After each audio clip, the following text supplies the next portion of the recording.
The men and women I consider heroes are people of integrity and courage.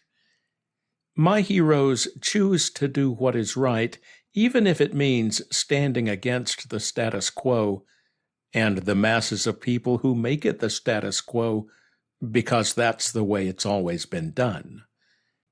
That's why Alvin York made my hero list. He became a national hero in 1918 when he and the 7 surviving members of his unit captured 132 German soldiers. York's decisive and courageous action not only kept his men alive, but eliminated a deadly threat to the rest of their battalion. In recognition of his valor, York received a field promotion to sergeant and was awarded the American Medal of Honor and the French Croix de Guerre. Alvin York was a devout Christian, a true believer. His faith wasn't just an appendage to his identity. Alvin York's faith was his identity. He had grown up in a Christian family, but fell away after his father died and became known as a hard-drinking troublemaker. In time, thanks largely to his mother's persistent prayers, he came back and was transformed into a new man. When he was drafted in 1917, his Christian principles moved him to apply for exemption as a conscientious objector, but his application was rejected. As God would have it, York's battalion commander was also a Christian. He took time to reason with his reluctant recruit, demonstrating from Scripture why it was right for York to take up arms in a righteous cause. He even authorized a leave of absence so York could go home and prayerfully work through his questions of conscience.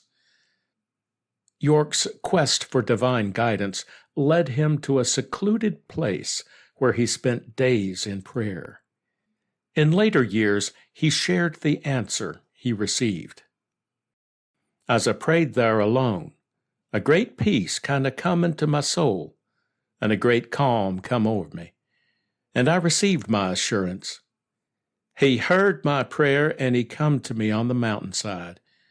I didn't see him, of course, but he was there just the same. I knowed he was there. He understood that I didn't want to be a fighter or a killing man, that I didn't want to go to war to hurt nobody, nohow. And yet, I wanted to do what my country wanted me to do. I wanted to serve God and my country too. He understood all of this. He seen right inside of me, and he knowed I'd been troubled and worried, not because I was afraid, but because I put him first, even before my country, and I only wanted to do what would please him. So he took pity on me, and he gave me the assurance I needed. I didn't understand everything. I didn't understand how he could let me go to war and even kill, and yet not hold it against me. I didn't even want to understand. It was his will, and that was enough for me. So at last I begun to see the light. I begun to understand that no matter what a man is forced to do, so long as he's right in his own soul, he remains a righteous man. I knowed I'd go to war. I knowed I'd be protected from all harm, and that so long as I believed in him, he would not allow even a hair on my head to be harmed.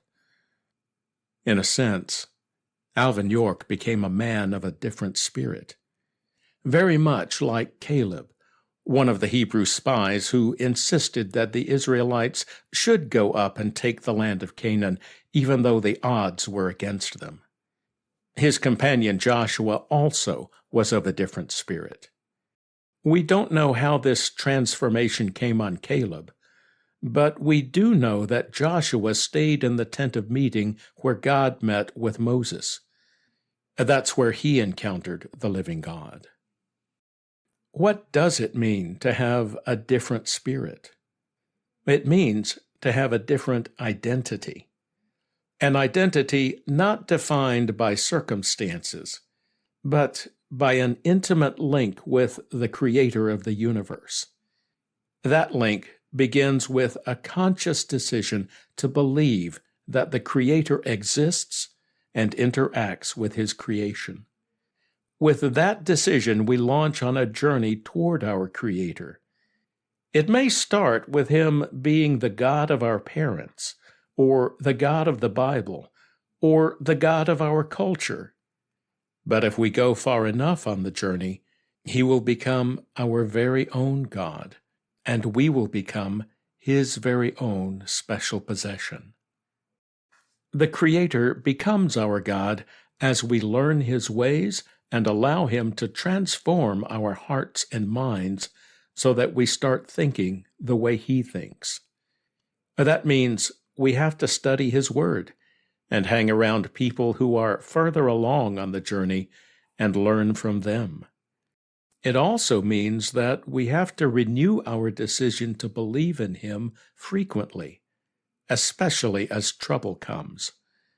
Spiritual highs and biblical slogans won't carry us through the cancer, or the war, or the breakup, or the career change. But the unchangeable God of the universe will be there even and especially when it hurts and the odds are impossible.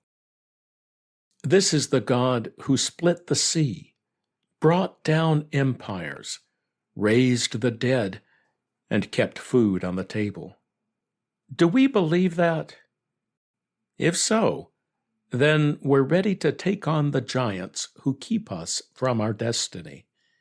They may strike us down, but they'll never defeat us as long as our eyes are fixed on Him.